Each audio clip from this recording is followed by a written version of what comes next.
We're working heavily in regenerative medicine.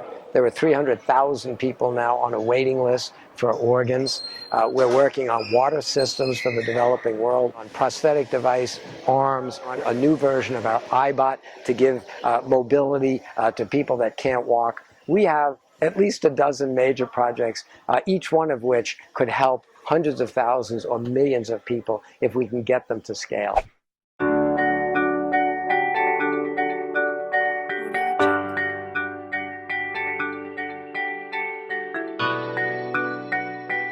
So one of, I think, our greatest inventions is first.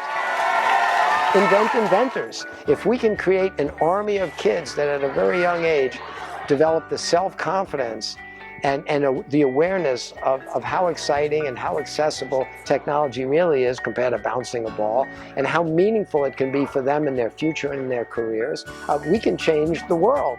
What can we do as a nation to make sure that we're still competitive in this space? I've been saying it for 25 years. We have a skill shortage, but it's not for jobs. It's a skill shortage for careers. It's a skill shortage to keep America the most exciting place in the world, where innovation is part of our culture. Innovation used to be, heavy metal, the industrial age. Now, innovation is inextricably linked to the cloud, to computing, to computers, and there'll be way more than 1 million opportunities for great careers. So we need to get kids at an ever younger age to become fluent in coding. Literacy isn't just reading, writing, and arithmetic.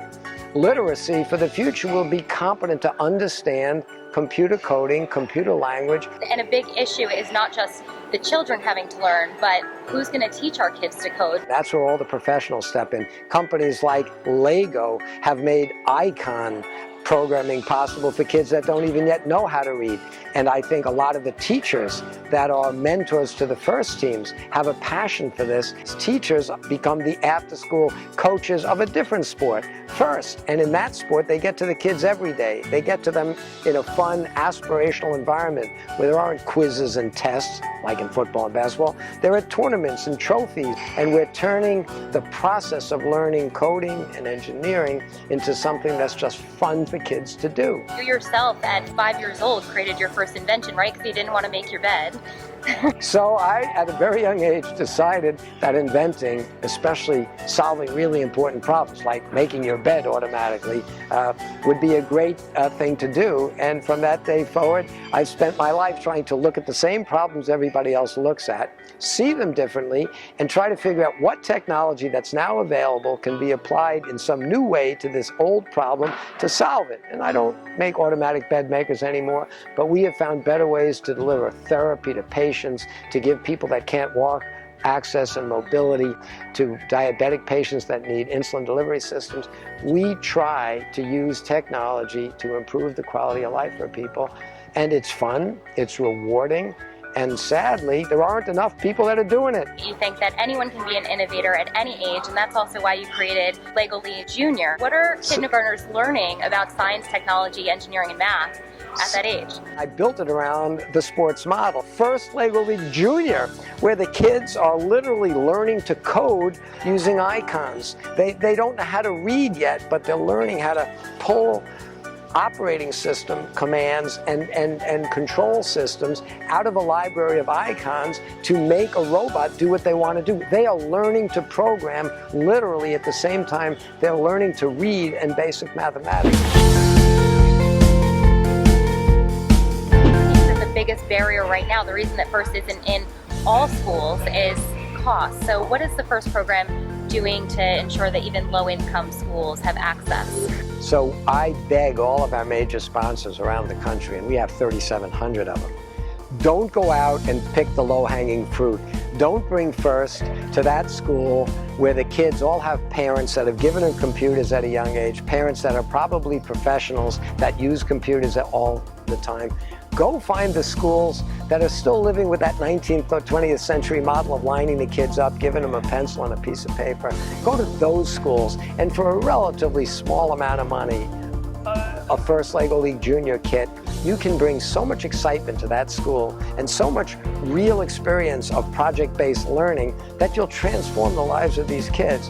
And I'm happy to tell you that most of our big sponsors get it. These companies know we're creating their workforce of the future. And I think these kids are learning they can do this, particularly women and minorities that used to think science, engineering, computers, that's not for me.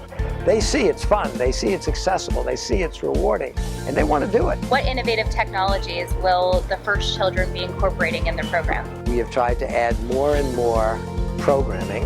In the first year, they were building robots that were kind of, you controlled them over the wires, you watched them, and then you said, go left, go right, lift. Over the years, we've added more capability for the computers to sense their own environment. They have camera systems, they have accelerometers, they have gyros. These robots now are more and more autonomous, just the way cars are self-driving now. Our robots are self-driving. And the kids, besides building the electrical systems and the mechanical systems, these kids are now writing the code, and it gives these kids the skill sets they'll need for the future. If there's an entrepreneur out there, they have a really great idea, but they're just having trouble turning their idea into reality, what advice do you have for them? Work hard.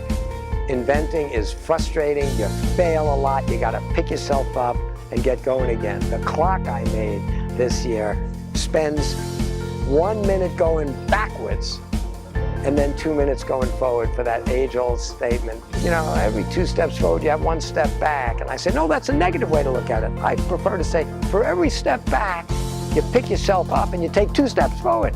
You'll still be ahead. But the only advice I will give to any innovator is don't let people discourage you. Don't let your failures discourage you. Stay focused, work hard, and eventually you'll succeed. And it's worth the effort.